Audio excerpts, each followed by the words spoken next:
Magandang gabi po. Live na tayo. Ang isa lang pag-usapan natin na napaka-importante rin po. Mahalaga po ito sa larangan ng pagbibigay ng edukasyon sa mga botante para kayo mismo na nakikinig sa akin. Bahala na kayo magdesisyon kung anong desisyon ninyo, pero siyempre magsasuggest din ako kung anong dapat. At you are free to choose if you are to accept my recommendation or not. As long as what is important is we are Filipinos and we must be concerned about every vote that we do in our elections. Kasi kada boto, bawat boto ay yun ay may katumbas na sasabihin natin na punto para sa ating demokrasya. Magiging maganda ba tayo? Balikan natin na konti. Panahon ni Erap, bumuto tayo kay Erap, panalo si Erap. Tapos ang nangyari ay nagpapakita lamang ng mga iskandalo, which is napatunayan naman sa kaso sa plunder case at nasintensyan siyang guilty. So, lahat ng bumoto, pati ako, guilty ako doon. Bakit? Binoto ko si Erap eh. Pero, iba yung panahon noon kaysa panahon ngayon. Sa panahon noon po, ay mga mainstream media lamang po ang meron. Mainstream media, ibig sabihin po niyan, ay kung ano lamang po ang informasyon na ibabalita ng mainstream media, ay iyan lamang po ang maririnig ng mga botante. Sa madalit sabi, may pagalingan sa diskarte pagdating sa mainstream media. Kaya nga pumapasok ang papel ng tinatawag na political strategists at saka mga tinatawag na PR strategists, public relation experts. Kasi ang hawak naman ng mga PR ay yung mga taga-media. Aminin ko na kung hindi. Ang katotohanan po sa media, nagbibigayan po ng pera ang bawat politiko. Lahat po ng taga-media ay binibigyan ng pera. Ang binibigay na pera po ay tinatawag na ayos-ayusin ka nun. Pero ang pakay nun ay para ang lahat ng mga gustong ilalabas na balita nang nagbibigay ng pera ay mailalabas. Ganon po yan noong araw. So in other words, marami po na walang pera na magagaling na mga tao ang hindi mananalo sapagkat po ay wala silang budget pambigay sa mga dyaryo, sa mga radyo, sa TV. Yan lamang ang tatlong pamamaraan para ikaw ay magpapalabas ng mga iyong mensahe. Yes. Wala mo ka na pumunta dito. Nahulog lang yung power bank. So, ngayon, ang kagaya nan, marami na tayong nanalo. Si Erap po, kung mapansin nyo, ang diskarte po nila ay kung bakit siya nanalo. Naalala nyo ba yung Erap jokes? Mga eruptions, Erap jokes. Ginamit po yung eruptions na yun, na joke. Kagaya halimbawa, si Erap ay nakaupo sa Manila Bay, doon sa Dolomite Beach. Nakakita siya ng bote. Binuksan yung bote. Lumabas yung genie. Hello, for giving me liberty out of this battle. Just say your wish and that is my gift to you. And I will make it true. Ganun sabi ng wish. Magsalita ka kung anong gusto mo at ibibigay ko siya at magiging totoo. Dahil pinalaya mo ko sa bote kung saan 100 taon ako nakulong dyan. So yan ang kwento ni Eruption ni Joke yun eh. Sabi niya, ano na lang? Sabi ni Erap, paano na lang? Papanalunin mo na lang ako lagi, pupunta ako sa casino, papanalunin mo lagi ako ng 100 million gabi-gabi. Sabi ng Genie, hindi ko ata kaya yun, mahirap yun gagawin. Humingi ka lang ng iba, wag lang yan. Sabi ni Erap, ay di na lang, ganito na lang, gawan mo ako ng tulay, galing Manila hanggang Hong Kong para lagi mag-Hong Kong ako. Magsusugal ako dun sa casino. Sabi naman ng Genie, ay wag yan, mas mahirap, doon na lang tayo sa nauna. Ganon. Kaya mga eruptions doon po nanalo si Erap. Karami doon. Meron pa nga kwento na pumasok si Erap sa isang kainan kasama mga gwardiya. Sabi niya, kain, pak. Nung dumating na bayaran, binigyan siya ng bill ng waiter. Oh, bakit umabot 1,000,000? Sir, kasi sir, mahal ang dito, yung ambience eh. Tinawag yung mga tauhan niya. Sino sa inyo umorder ng ambience dito? Yun. Ganun ng mga erap jokes. Kinikwento ko lang na iyan po ang nagiging pamamaraan ng mga PR experts ni Erap para manalo si Erap sa eleksyon. Kaya nga, nung dumating ang eleksyon, lahat ay nagtatawa, nagbinubuto si Erap. Kasi ang mga lahat ng joke kay Erap, yun ang nasa isip. Kita mo? Anong resulta? Wala. Sabog. Plunderer pala. Nasintensya sa plunder. Next, ang pumalit si Gloria Macapagal-Arroyo. Ganon din po. Pumalit din kay Gloria Arroyo si Noynoy. Maganda ang pamamalakad ni Noynoy. Kaya lang mga tao niyang kinuha ay mga korap din.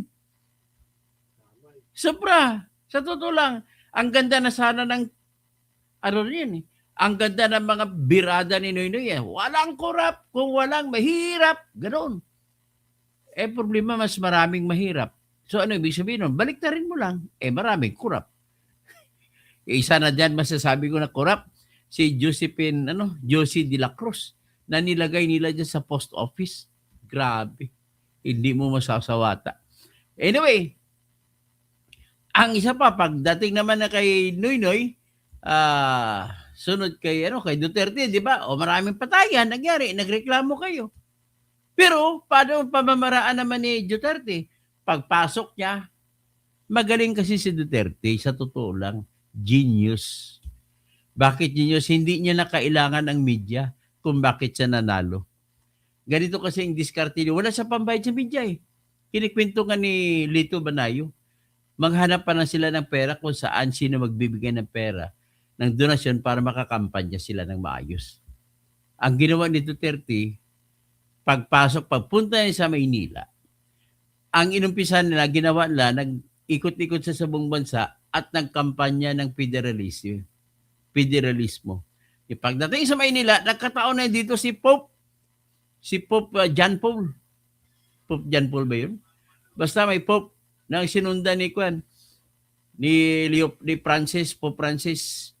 Tapos si Pope Leo ngayon, di ba? Pope Francis. Yung sinundan ni Pope Francis, yun yung Santo Papa noon. Sabi niya, tangina mo, Pope. Di ba yung sinabi niya, Duarte? Tangina mo, Pope. Kasi na-traffic eh. Grabe si Duterte noon, mayor pa lang noon. Walang nagsasabi na pwede siyang tumakbong pagka-presidente. Pagkatapos noon, parang lumindol eh. Daming galit kay Digong Duterte. Tangina mo, Pope. Dahil sa'yo nagka-traffic Metro Manila. Na lumindol. Alam na daming mga butante nakakaalam doon. Napansin talaga kagad siya. Pero sa maling pamamaraan, kaya daming galit kay Digong. Putang ng mayabang tong mayor ng Davao. Ganun lamang po yun. Pero yon ang style niya pag-umpisa para mapansin siya kagad. Hindi na bali kung masama ang dating sa kanya o hindi. So nagmapansin na siya, so nagbigay na sa kagandang pagpaliwanag. Doon na bumawi siya. At least napansin na siya. Lahat na nakakapansin sa panahon yan ay sasabihin na willing din gusto makinig kung anong paliwanag niya. Ganon ang taktika sa PR campaign na nakikita ko dyan. Next, ang ginawa niya, pinaluapan pa niya yan. Magaling talaga gumawa ng senaryo. Ang sunod na senaryo niya, Duarte, naalala mo yan? Putang inang yan? Putang inang maruhas na yan, supot. kaya naman siya, naggumanti si kanina humaba ang kwentuhan. Pagkatapos niya humaba kwentuhan, sabi ni Marwas, tanong mo sa asawa ko kay Corina kung supot ako. Ang dami-dami, hindi ko na dapat kwento na mahaba pa. Binigay ko lang halimbawa kung gaano kagaling ang mga tactician pagdating sa larangan na mapagbibigay ng mensahe para ikaw ay mapapansin. Magandang gabi, JJ Zapata, Edgar Lasio. So ngayon, pagdating kay Digong, dumating si Bongbong. Ano naman ginawa ng mga mensahero ni Bongbong? Talyano gold, kaya daming bumuto sa kanya. At saka kinuha pa si Sara para lahat ng botante ng mga Bisaya ay bubuto sa kay Bongbong na mistiso Ilocano Waray. Panalo! Talyano nga. Ano pagkarinig mo? So ngayon, yan po ang mga kasama sa mga halimbawa ko lang ng mga diskarte. So ito ngayon. Sa Pilipinas ngayon, nag-aaway ngayon si Bongbong at saka yung grupo ni Cayetano. So ito na ngayon, ang mga tulpo naman, nananalo sila sa branding nila na ipatulpo mo. Ganon po kaya nanalo. Di ba? Dati sabi si Rapi Tulfo nag-number 1, tinalo siya ni Robin Padilla. Kaya galit na galit siya kay Robin Padilla. Hindi man lang si Robin Padilla nagtarpaulin, di ba, Duarte? Tapos ito naman si Erwin Tulfo. Number one lagi. Ang nangyari, ang number 1 si Bongo. Number 2 si Bam Aquino. Number 3 si Bato. Ang number 4 siya, ang layo, 5 milyon ang pagitan sa gitna niya ni Bato at saka siya. Pero panalo pa rin kasi andun ang branding ng Tulfo. Pero sa panahon na po yan, iba na sa panahon ngayon. Kasi sa panahon na ngayon, marami na pong social media. Dati mga media lang. So ngayon social media na po. Social media nakabawi-bawi na ngayon. Ang mga tao na walang pera ay nakabawi-bawi na ngayon.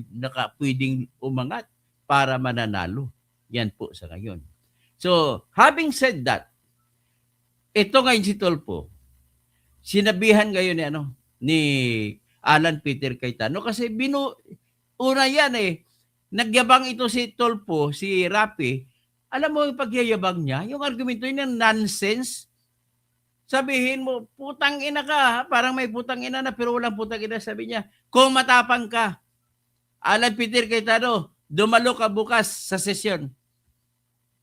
Patapangan ba yung pagdalo sa sesyon? Yan mo makita ang level ng utak ni Tulfo.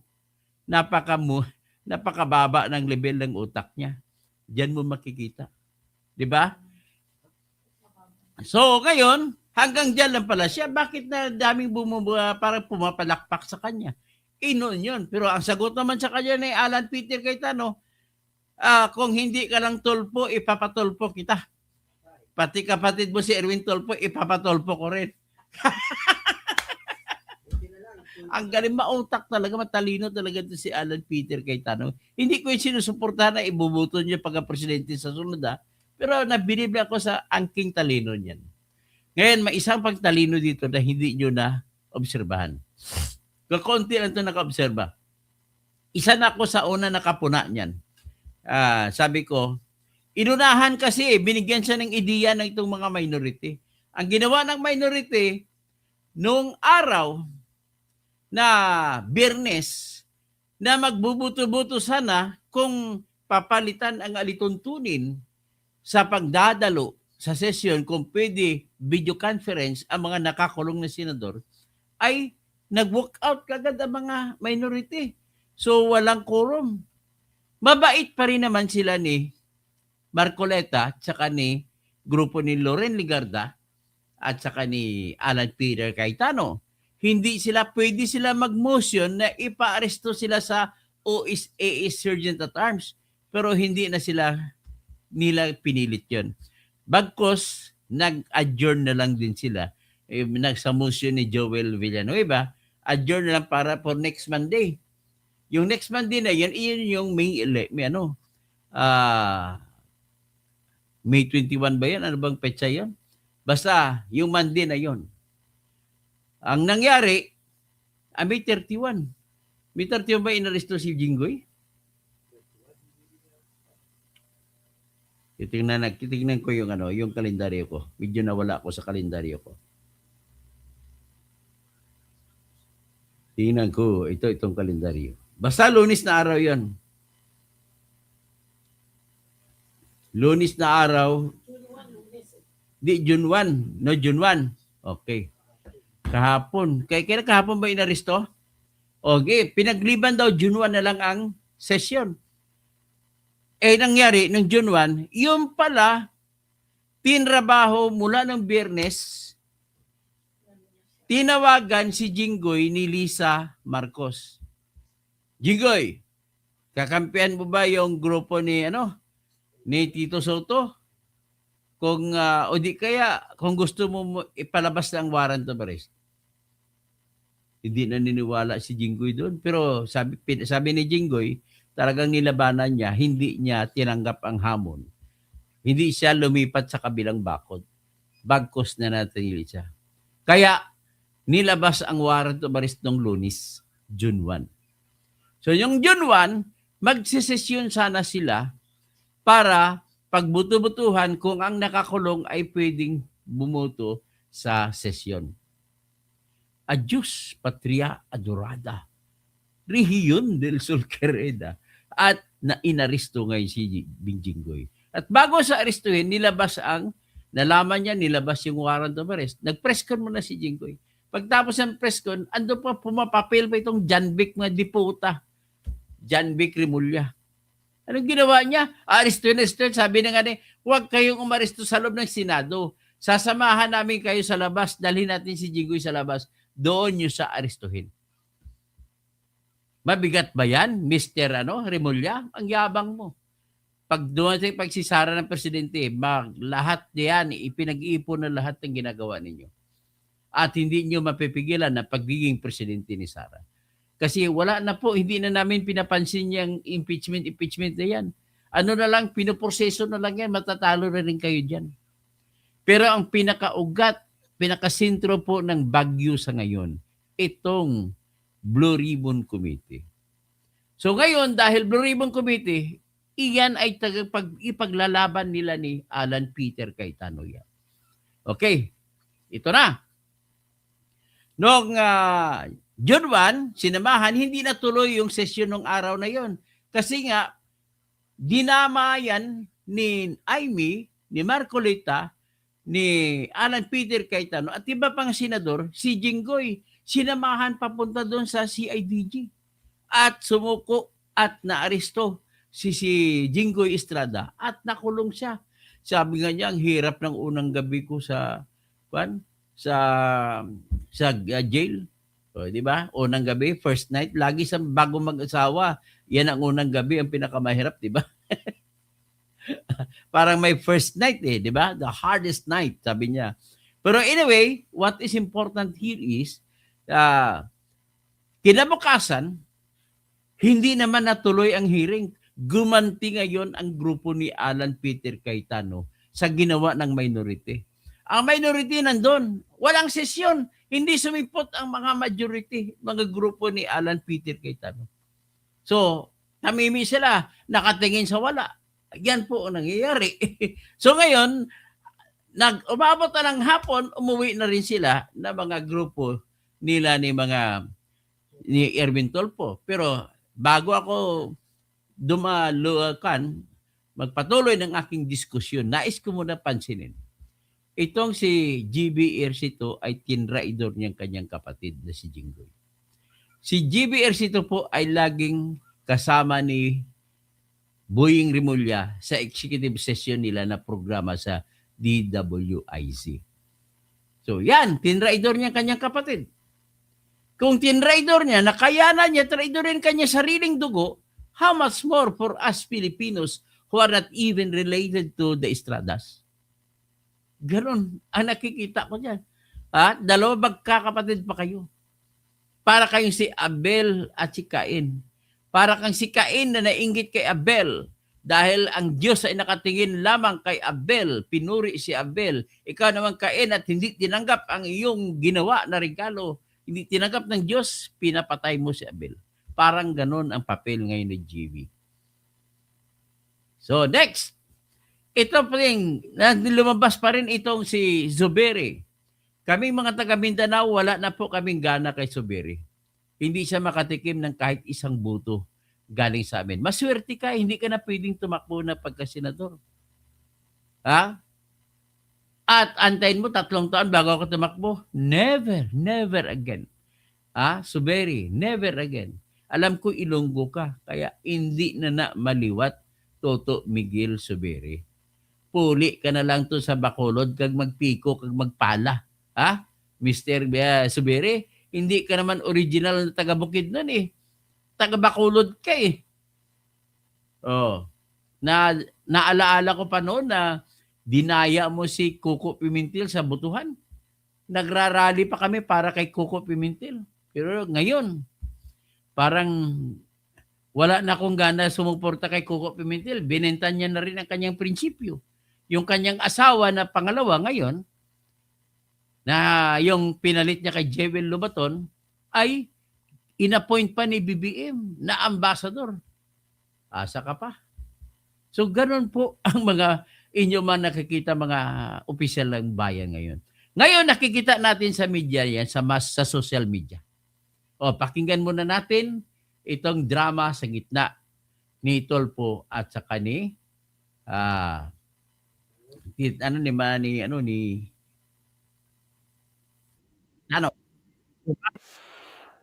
na ipatugtog yung kanta na ginawa ko para kay Sarah.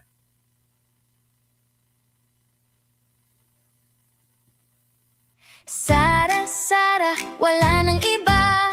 Sara, Sara lang pag-asa. Sara, Sara, siya lang makapakulong. Mga kontraktor ubusin niya. Si BBM Sandro ikulong niya. Si Tamba Zaldi ikulong niya. Tapang at malasakit ibalik para bayan ay manahimik. Durugin ang sindikato sa korte, sa DPUA, sa DS Void, sa PhilHealth. Yan! So, yung anuhin natin ngayon ay pagpatuloy natin. Yung ipapakita ko sa inyo, nagpa-interview si Juan dahil sa hindi dumalo si Alan Peter Cayetano, ang grupo niya, hindi umattend ng session, ay hinamon siya ni Erwin Tulfo, ni Raffy Tulfo, na kung matapang ka, pumunta ka. Anong sagot ngayon pero bago yan, ito muna, ipakinggan muna natin sinabi ni Erwin Tulfo naman. Yung dalawang Tulfo talaga ito, mga wala mahina ang utak ito. Kung ano lang sa tingin nila na optics magandang pakinggan, ganun po ang style nila. Ito si Erwin Tulfo. Pakinggan natin yung kulang ang utak na ito. Yan.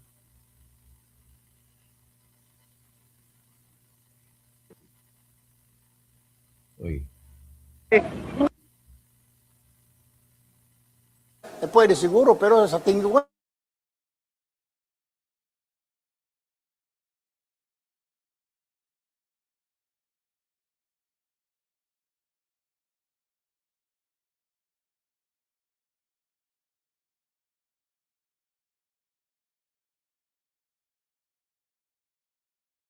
Inatake na naman ako. Ay, pasensya mga kababayan inatake na naman ako ng kalaban sa mga grupo, mga trolls ni Anticlaire Castro. Pero ito, adis, patuloy pa rin tayo. Ulitin ko pag-play kay Tulfo. Ito po. Ako lang po ang vlogger na nakatikim ng ganito. opinion na. Hindi naman ako kabastusan, sorry po. Ulit. Pwede siguro, pero sa tingin ko lalo kay Senator Alan Cayetano, palakulin mo man yung mukha baka Pero palakulin mo yung mukha ni Alan Peter Cayetano. Yung bastos ng bunganga mo. tatalbog lang yung palakol. And that's just my opinion. No? Hindi naman ako kabastusan. Sorry po. Pardon my Bastos French. talaga No? Pero yun. yung sinasabi ko, sa sobrang kapal na ng mukha niya, ayaw niya mag-attend. 2 days na. Ang Kakasuhan- nagsasuffer po yung taong bayan. That is the Kakasuhan ko nga ito ng ethics committee ethics violation. problem here.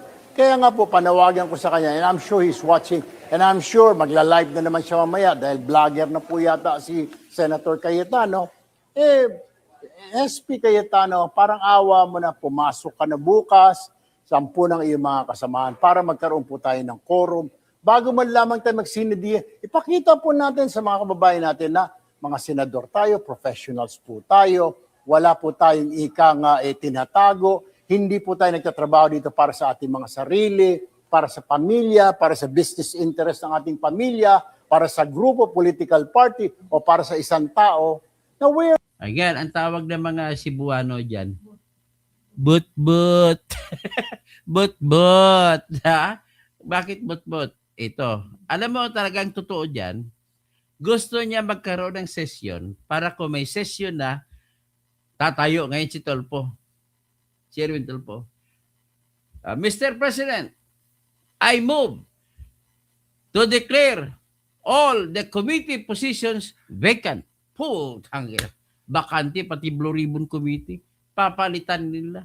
Kaya hindi na matutuloy. Pag napalitan naman ni Lacson, hindi na naman magkakaroon ng investigasyon. Ganun ang gusto nila mangyari. Mga ugok talaga. Pangalawa, silang grupo ang nakipagkutsaba kay Enrique Razon na milyonaryo, bilyonaryo pala, may-ari ng Soler. Doon sila nag-meeting kasama si Tito Soto, si Lacson, kasama si Buji D, kasama si Ferdinand Hernandez na aming congressman sa South Cotabato. Kasama pa pala yung gobernador namin na si Rinaldo Tamayo. Presidente siya ng Partido Federal ng Pilipinas. At babaguhin nila ang konstitusyon, papalitan nila ang konstitusyon ng Pilipinas sa pamamagitan ng CONAS. Ano yung CONAS? Constituent Assembly.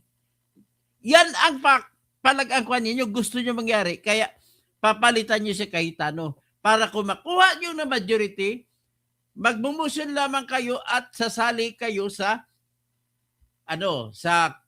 kung mga congressmen at kung congresswomen at ang Senado ay magkukunas ang tawag. At kung kunas na kayo, magsasagawa kayo ng panukala kung paano babaguhin ang konstitusyon at pinag-usapan nyo na kung paano babaguhin. Sinabi ninyo po na hiwag magkataon ng election sa 2028. At gagawa ng plebisito na ang lahat ng congressman walang election ay madudugtungan ng 3 taon ng kanilang termino. Ganon din ang mga senador na graduating, madudugtungan ng 3 taon ng kanilang termino.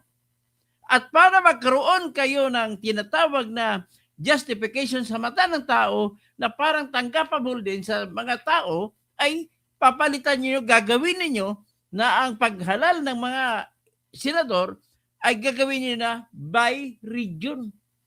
Per region. Ilang regions tayo meron ngayon? 18. So, 3 times 18, that is 54. Gawin niya 54 senators. Magastos na nga sa 24 lang, 54 pa. So, yun po ang kanilang plano. Kaya, yan ang kanilang plano kung bakit agawin nila ang pwesto sa pagka-Senate President.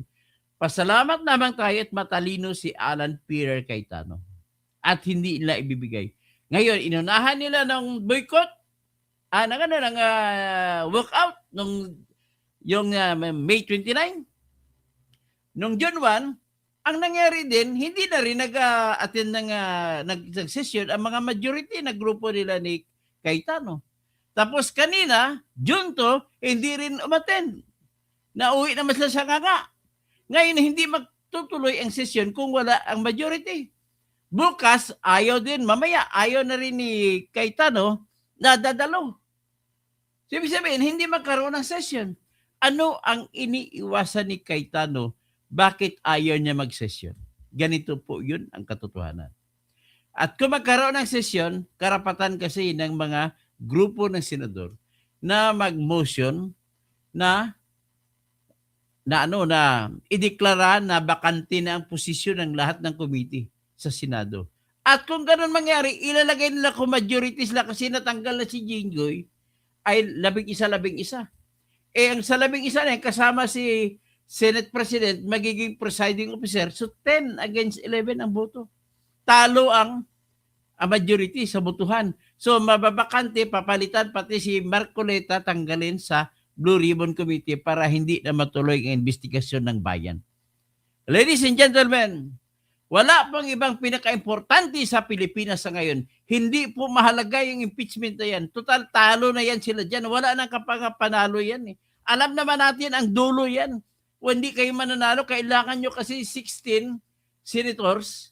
At paano kayo makakuha ng 16 kung wala kayong wala na kayong kakampi. 11 lang ang inyong mabuboto.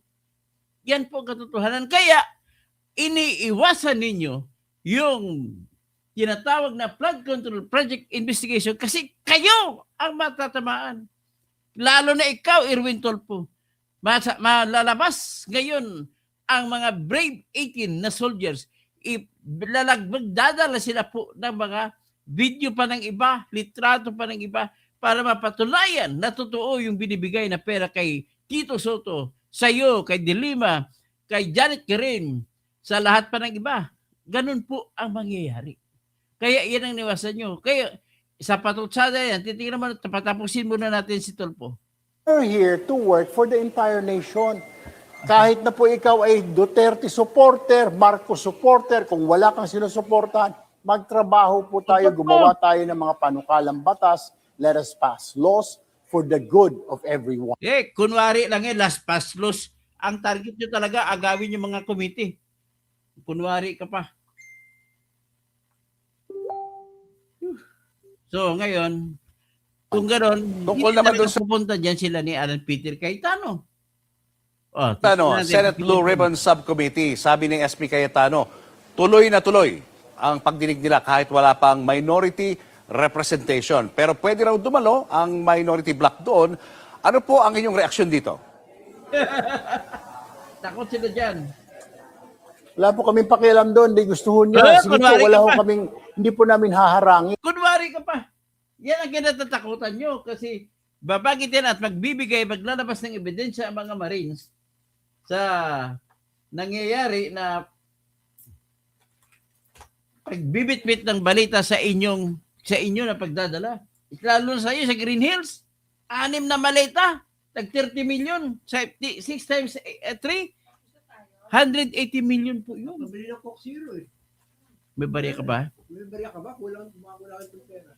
So ngayon, pagka ganon, pakinggan natin si Gago. Kung gusto nila magkaroon ng committee hearing po, subcommittee, yung Blue Ribbon, okay lang po yun. Napo na lang po kasi namin na bago ka magkaroon ng subcommittee, dapat po muna, i-create mo muna yung... Pagkat mo, kunwari ka pa, at any given time, Erwin Tulfo, basta majority ang tatayo, hindi na baliwala, kahit ibabaliwala pa yung proseso ng committee, pwedeng gagawin niya ng plenaryo. Ganon lamang po, ganon po ang batas. Kaya huwag ka magkunwari. Committee. Hindi po nakikreate po yung mother committee. Well, na-create na nga si Senadora Pia. So wala rin po yan. Ito naman, pakinggan naman natin ngayon ang sinabi ni Alan Peter Cayetano sagot sa inyo. Napakagaling ng sagot ni Alan Peter Cayetano. O ito po. Patutsada lang ni Erwin yan eh. Ito po yung sagot kayo ng sinabi ngayon ni Peter Cayetano.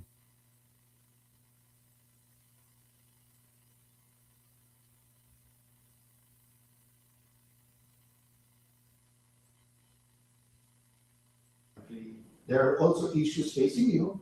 So you ask Joel Villanueva, you ask Jinggoy Estrada, you ask Chis Escudero to face it squarely. So face the issues also squarely. Huwag yung titigilan natin yung Blue Ribbon Committee and then gagawin natin personal yung lahat ng issues. There are issues facing all of us. Pati ba naman, Senator Tulfo, lahat na ng pinapay binintang nyo sa amin. Nung panahon ni President Duterte, kamping-kampi kayo sa drug war. Ngayon naman, balita. Tapos lahat ng pinatay, sinisilyo. So, pati ba naman internet at saka aircon, sa akin pa rin sinisip. O baka murder pa yung kaso na yan, ha? Murder kasi pinatay ang wifi at yung kuryente. Nakita ko na po ang report, yung po palang master, yung pong centralized aircon, yung master switch o yung sa kuryente, nasa GSIS yon at may nag-trip ng wire. Kaya around 6 o'clock, nagkaroon talaga ng problema sa aircon. So, hindi po namin gagawin sa inyo yun. I've always treated you well, whether I'm close to you or not, whether you're in the minority, majority, and I will continue to treat all of you well. But kayo ang nami-personal, because kami, it has been one issue after the other, di ba? Hindi kami ang nagpapasok sa NBI sa Senado noong May 11. Hindi rin kami ang kumuha ng NBI na fully armado na pinaikutan ang Senado tapos pumasok pa sa Senado noong May 13. Hindi rin kami ang nag-walk out. So you keep saying fresh start. Every Senate President that I've served under, whether I was the majority leader or minority leader, whether I was in the leadership or I was just a simple follower, I gave them a chance. So let me ask the 11 minority who's asking me to resign now. Well, kahit na isang oras, binigyan niyo ba ako ng chance? So let me go to the bigger issue ngayon. Yung pong dignidad, yung pong karangalan, yung pong honor ng Senate. Simple matters. Nabanggit ko na po ito before. Why do we get angry pag binastos ang ating flag? Bakit pagka hindi tumayo, pagka kumanta tayo ng lupang hiniram, ba't natin sinasabihan ang tao? Bakit po ang Kristiyano man o Muslim, pag hawak yung Biblia o hawak po ang Quran, ayaw natin po na, pwede mo sabihin, papel yun, mga pahina lang yun. No. But to us, those are holy books, di ba? To the Muslim, the holy book is the Quran. To the Christian, the holy book is the Bible. So it's more than just a piece of paper, whether softbound or hardbound yun. There's a symbolism that matters. So, na-shock ako sa sinabi ni Senator Lacson. Na-shock ako dahil yung 11 walang comment sa statement ni Secretary Remulla. Because napakaganda na ng usapan namin, first with the CIDG through informal and formal channels that susuko naman si Senator Jinggoy, dadalhin namin doon. And then afterwards sa labas, then nung dumating si Secretary Remulla, ang sabi niya, sige, kasi nga yung pamilya medyo they need to huddle kasi nga medyo emotional na. Pero pagdating sa hallway, nagbago. Di ba? At sinabi ko nga, doon sa hindi nakakalam dahil doon sa mga bata pa, masalimuot pero malalim ang history ng Senate ng Philippines. All parliaments, for that matter, parliaments in the past have been attacked by kings and queens, by president, prime ministers, by dictator, by tyrants, but even by the most democratic leaders. That's why may mga privileges. So in the case of former Senate President Juan Ponce Enrile, dalawa lang ang posisyon noon, panahon ni President Cory. And everyone knows, at pasensya na po sa pamilya ni Senate President Salonga at President Cory, in our conversation, minsan nasabi ko, panahon ni Cory, panahon ni Salonga, I meant to say yung buong pangalan, but it was a fast and a biglang turn. Kasi ibang-iba yung pag-usapan namin ni Secretary Remulla. Who's a friend? That's why we try to keep it civil. But nung sinabi niya doon mismo sa hallway i-arrest ko, it's not about Alan. It's not about Jinggoy. It's not about what they can do. Na-shock din ako nung sinabi niya, you lost that right when may nag-escape. Okay, first of all, it's not Alan's right or the Senate President's right. It is the right of the Senate of the Philippines. So kagaya kay Tolpo, gago rin ito si John Vic Remulla eh. The Senate of the Philippines is different from the 24 senators and the SP. I never claimed to be the Senate. Diba? The Senate is the Senate. And it's a co-equal branch. So ang hinihingi ko naman lang sa lahat ng law enforcers, huwag niyong bastusin ang Senate. Bastusin niyo si Alan Cayetano, okay lang, tao lang naman ako eh. Diba? Ganun din, diba? When we criticize the President, huwag naman yung office of the President ang babuyin natin. May free speech tayo, but let's hold certain things sacred. Yung ang religion na hindi tayo pare-pareho ng paniniwala, nagbabatian tayo, di ba? Pag nakita ko si Brother Robin, sinasabi ko sa kanya, Assalamualaikum, which is a greeting sa ating mga kapatid na Muslim. Pag may mga special occasion like sa Eid, babatiin mo ng Eid Mubarak. At minsan, this last time, siya pa bumati kasi nga kung ano ng issues na nangyayari that day, nakalimutan ko. So we honor each other and symbols matter to us. That's why nga, I was insisting, Sir, labas lang tayo ng pinto ng Senado. At siya naman po ay susurrender. Just to skip back and forth, no? Remember, Senator Bato did not escape. Mismong si Secretary Remulla said that day, wala naman silang hawak na warrant at hindi naman sila nandun para arrestin siya. So he's free to go. But, you know, I didn't feel like arguing that time because that wasn't my point. Senator Jinggoy was not asking for protective custody or sanctuary. So baka nandun nangyari yung miscommunication. But pagdating sa elevator, nakapag-usap kami ni Secretary John Dick, so more or less nagkaroon ng paglilinaw. Sa kanyang press con, sinabi niya yung mga opinion niya. But I disagree with that, but I won't disagree with it. I mean, I disagree with it, but I won't argue. But dun lang ako nagtaka.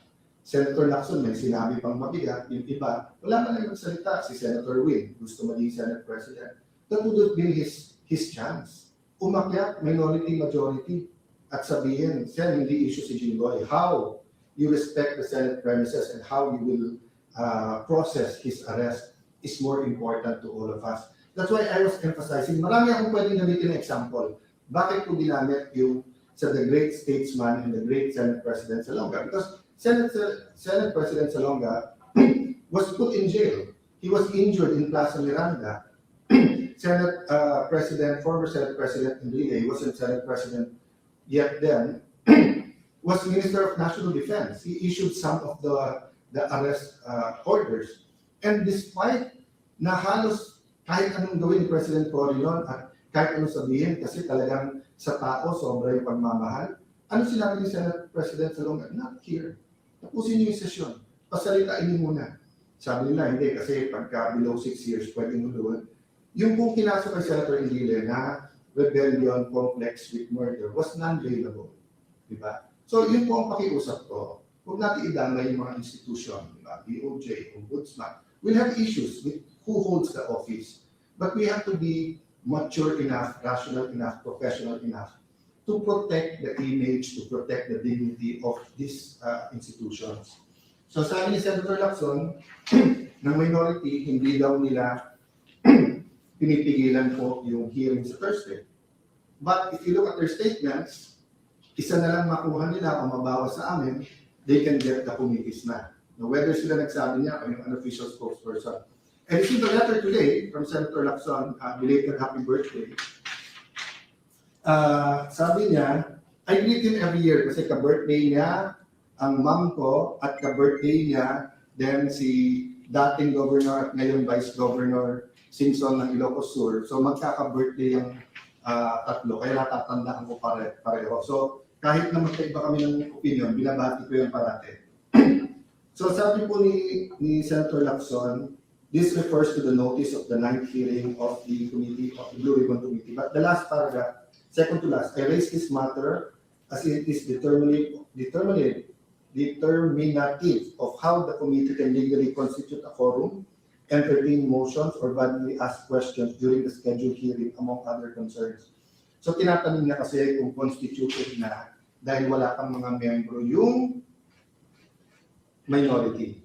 Paulit-ulit po kami sa Section 19 ng rules. Nakita niyo na po yan, nabasa na ng marami, napag-usapan na yan, na habang wala pang kapalit, sila pa rin. Pangalawa po, ang majority, madalas magbasa maglagay at basahin po ang chairman, vice chairman, members. Until our last session, isa na committee hindi naglagay yung minority. Hindi ko alam kung talagang ginagawa lang sadya or talagang naniniwala sila kasi sabi nila isang araw lang daw ako, isang linggo lang. Ako, I agree with them. I don't agree na isang araw lang, but I don't know. From the start, I told everyone, I leave it up to God. I'm at your disposal. Magpakita yung 13, alis na ulit. Di ba? It's a walk of faith. Walking dead nga eh. Bakit? Kasi from the start, target, ibalik sa kanila yung prese, whether it's Win Gatchalian, whether it's Tito Soto, kung sino man sa mga kagalang-galang na senador sa minority, kung may katanggap-tanggap sa kanila sa amin 13 o wala, nasa sa kanila yan, di ba? But ang point ko is, kayo ang hindi nagbasa ng miyembro niyo. Then sasabihin niyo, ba't hindi nagtatrabaho? O, tapos pag mag-schedule ng hearings, meron naman nag-hearing na yung mga BICAM ngayon, nag-hearing. Yung Ways and Means, nag-hearing. O, hindi naman kayo nagtanong kung bakit walang minority. Bakit sa Blue Ribbon? Talaga sila na Blue Ribbon ang gusto nila agawin. Hindi naman sila kumontra doon sa hearing sa ibang committee. Blue Ribbon lang talagang gusto lang hanapin. Bakit ano ba meron sa Blue Ribbon? Mauungkat, madadagdagan ng ebidensya, mga video ang paghatid ng delivery ng mga maleta doon kay Tuta Soto. Malalaman ngayon mayroong mga video ang paghatid ng mga maleta doon sa bahay ni Erwin Tulfo sa Green Hills. Hindi lang yan, marami pang iba at magbibigay ngayon ang mga video sa pagtanggap ng mga pag lalabas, makita mo sa litrato, lalabas at papauwi sila ni De Lima na may bitbit na mga envelope na puno ng pera. Yan po yung makikita mo doon.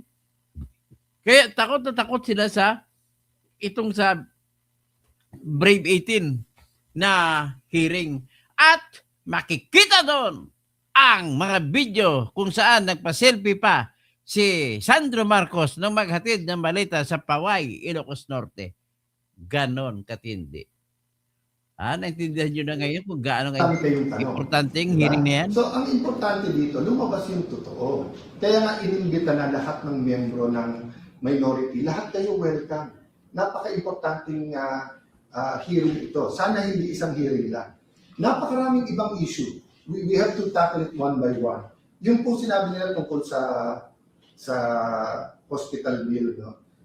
Senator Subiri, na kaibigan ko, na madalas, even after the walkout, bumaba siya, sabi. Wala yung sa Siberi, hindi na namin protektahan ng mga taga Mindanao. Wala na yan. Tinraidor na kami taga Mindanao. Utang ina niya. We're all okay. So I won't take it personally, but if you remember, Senator Subiri, that has been on our agenda, I think, for at least last week, but I think more than that. And ilang beses, pag nagre-recess tayo, bumababa ako, at tinatanong ko kay Senator Soto, kay Senator Risa, kay Senator Lacson, pwede naman i-take up to, minsan okay, minsan bukas na yan. So, kayo naman ang nag-walk out nung last Tuesday. Willing naman kami na i-take up yan. Lahat sa side namin, we're ready. So, huwag niyong bintang one-sided. You're talking about the generals, I feel bad for them. I'm looking for a solution. But remember, kayo nagsabi, huwag mo nang basahin kasi hindi pa kompleto yung CA. Because nga 6.5, 5.5 of the 12 members, hindi tayo magkasundo kung 6 or hindi tayo magkasundo kung 6, 6 or 7, 5 muna kasi question, sino maghahati, di ba? Kung ako lang masusunod, sa first day pa lang, niname ko na lahat ng CA. So, dun sa mga nagiging casualty ng hindi pagkakaintindihan ng majority-minority, let's be man enough to say, we're all at fault here. The whole Senate is at fault here, the minority to majority. Pero yung inyong messaging, drama, na playbook na kaya walang trabaho, kaya magulo, ginugulo nyo kami. Ginagamit yung Malacanang para guluhin kami. Tapos sasabihin nyo, magulo ang Senado. Sino ba nagpadala ng NBI dyan na naka-full battle gear, di ba, na may mga gamit na gano'n? So guys, I'll continue to give you, I'm addressing myself to the Filipino people who are watching now, I'll continue to give you the inside story. Kayo na, and I invite the other side to give the inside stories, the context, di ba? That is important in how we make decisions. So tanungin ko po kayo, gusto niyo po mag-session tayo, pero gagamitin po nila yung numbers dahil po dun sa hindi makapasok si Senator Bato at dahil kinulong nila si Senator Jinggoy, tapos tinatakot yung iba namin mga kasama na susunod na kayo, tapos hihintayin kung may event or hindi pwedeng isa namin kasama or nag-CR lang, tapos papalitan nila yung mga miyembro ng committee. So hindi matutuloy yung Blue Ribbon Committee sa Thursday. So if may agam-agam, why don't we have a meeting tomorrow about how the Blue Ribbon Committee should proceed on Wednesday? You know, I've talked many times to Senator, on Thursday, tomorrow meeting for Thursday, I've talked to Senator Marcoleta many, many times. He's a very reasonable person. He's intelligent, he studies, he deep kasi ang paniniwala at paninindigan niya. Sometimes ganun din si Senator Lacson, no? Kaya ako sinasabing sometimes kasi sometimes one-sided eh. Hindi makikinig sa reason, pagpipilitan kahit mali, tama pa rin, di ba? So it's up to you whether your messaging is simply pumasok kayo, duwag kayo, and resign, or whether you want to talk about the economy, inflation, yung presyo ng bigas, paano yung mga OFW na mawawalan ng trabaho. Kami, we're coming up with a schedule. Sa lahat ng committees, welcome kayo. And siguro aminin niyo naman, most of the work is done in the committees. Pati LEDAC nga eh. Pati LEDAC, handa na kami pumunta, pinakancel. Tumawag pa sa akin yung nag-organize na kami ba yung dahilan. Sa 20, ready kami anytime. I think twice ko na parating sa Malacanang, we're ready for the LEDAC anytime. Ang problema, naglalabi nga yung labing isa, yung minority, na huwag pumilos ang Malacanang na any kind of recognition, ang masama, wrong information pa binibigay. So kung may nakikinig sa Malacanang, we're not your enemies. Many people, may it be in the cabinet or may it be in the 11 minority, ay nangu-onse giving you, they want us to fight because sila ang may beef sa amin. Kami, we want the truth. We want to work together to address inflation, address poverty, address corruption, address accountability. So again po, ito po ang inyong lingkod, si Alan Cayetano na nagpapaliwanag, nagbibigay ng konting liwanag sa mga pangyayari. Be patient po. Be patient because these are existential issues for our nation. A nation divided will fall. Okay lang. Ipagtanggol ang bansa at mamatay para sa bansa. Hindi lang sundalo, dapat pati tayong mga senador. So, yung hamon mo, magpakita ako kung hindi, iduwag. Para ko rin sinabi, halimbawa, Senator, ikaw, maging independent ka, kung hindi, duwag ka. You know, this is not a radio or TV program. This is not entertainment. This is the Senate of the Philippines. So we have to be more professional. Kung hindi ka lang Tulfo at kung hindi lang Tulfo si kapatid mong si Erwin, at sinumbong ko na kayo kay Tulfo eh. Diba?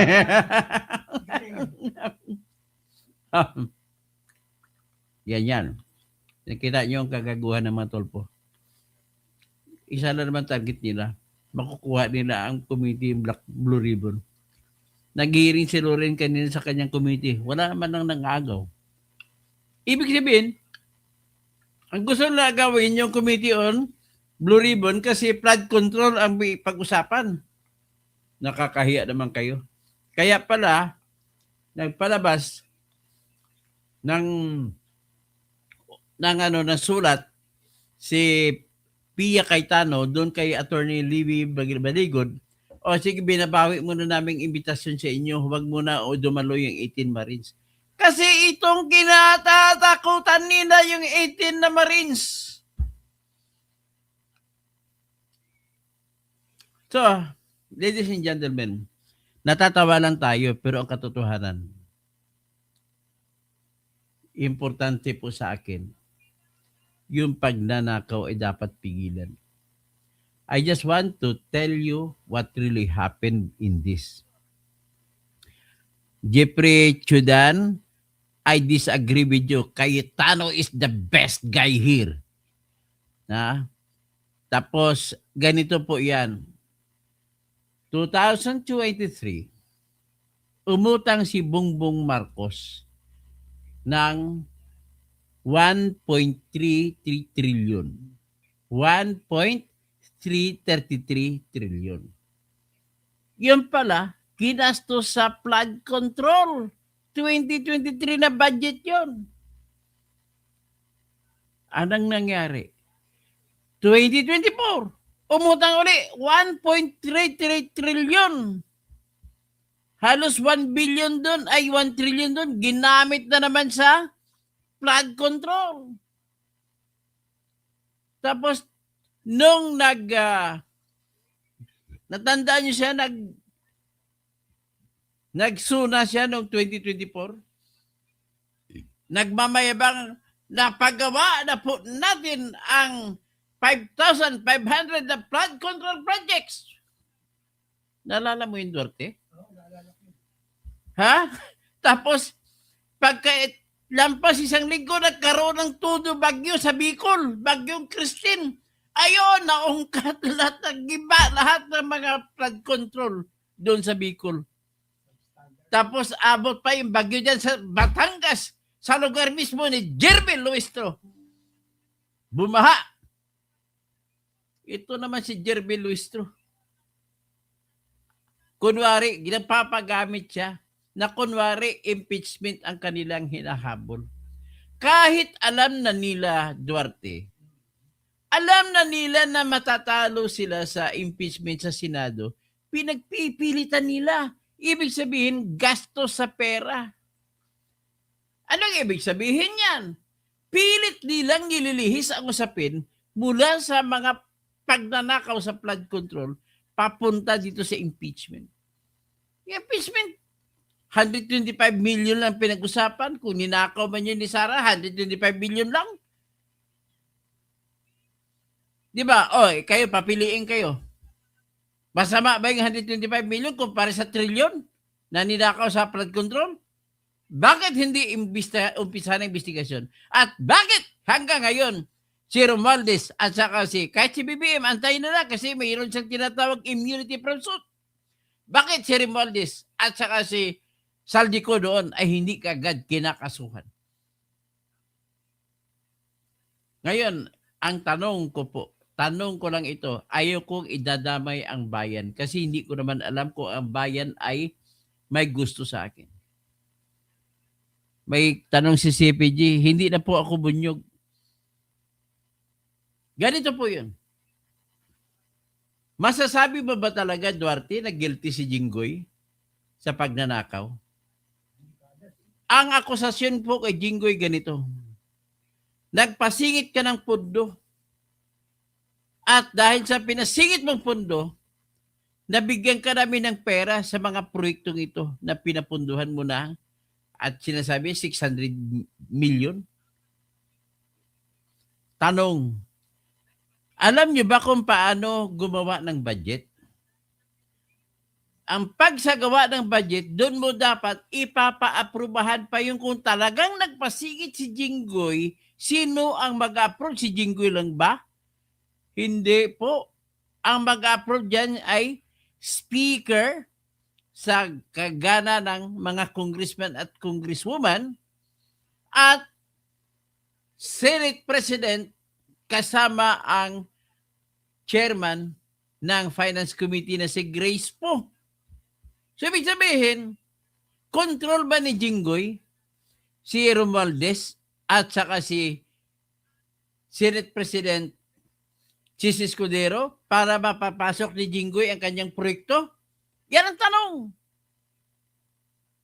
So, kung ipinapasok ni Romualdez at saka ni Chis Escudero ang proyekto ni Jinggoy, hindi ba dapat makatarungan din, Duarte, na isama rin sa kaso ni Jinggoy si Romualdez at saka si Chis Escudero? Anong klaseng pagkaakusa to? Selective justice? Ang pumirmas, pinakahuling pumirma si Bongbong, hindi ba dapat kasama rin si Bongbong sa proyekto ni Jinggoy? Tapos pumirma din yan si Saldico. Pumirma din sa kabila si Crispo. Hindi ba dapat kasama rin sa kaso ni Jinggoy itong si Saldico at saka si Crispo?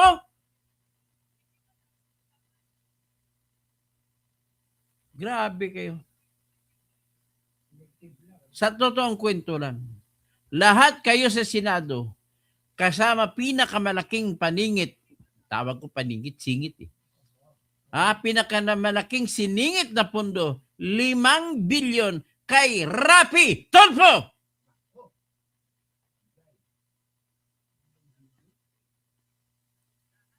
Ang kay Rizal Tiberos, 3 bilyon. Bakit hindi sila nakakasuhan? Bakit si Jinggoy lang kinakasuhan nyo?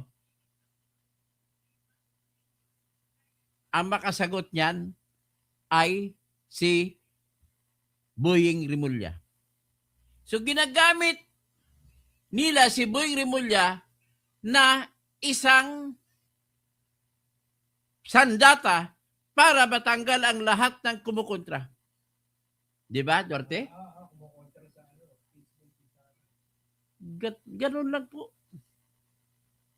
So, with that, I leave it at that. Bahala na po kayo magdesisyon. Basta kung ako tanongin nyo, ang purpose lang nila ay buwagin ang kasalukuyang Blue Ribbon Committee at ayaw nga na hindi sila interesado sa ibang committee para labang hindi makatistigo ang 18 Marines. At ilalabas na rin si Guteza.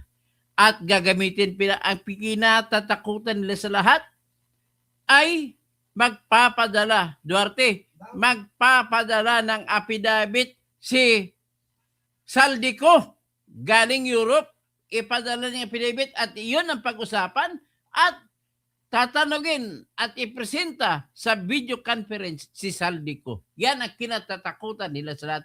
Kasama na 18 Marines. Okay, magandang gabi po sa lahat. Ay, yan lang muna po. Magandang salamat. Maraming salamat po sa lahat. Paki-like lang po sa aking Facebook page, Bertelli Catalonia Causing.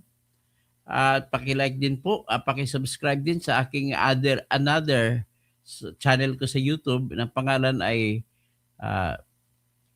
Toto Causing. Tapos paki-like din o paki-follow din ako doon sa Twitter account ko. Sa akin din sa TikTok account ko na Attorney Bertelli Causing at saka Instagram ko na Attorney Bertelli Causing. Attorney Bertelli Causing, ganun po yun. Maraming salamat po. At mabuhay ang Pilipinas. Ang saking bilin lang, Duarte, walang api kung walang magpapaapi. Kaya lumaban ka, kaibigan.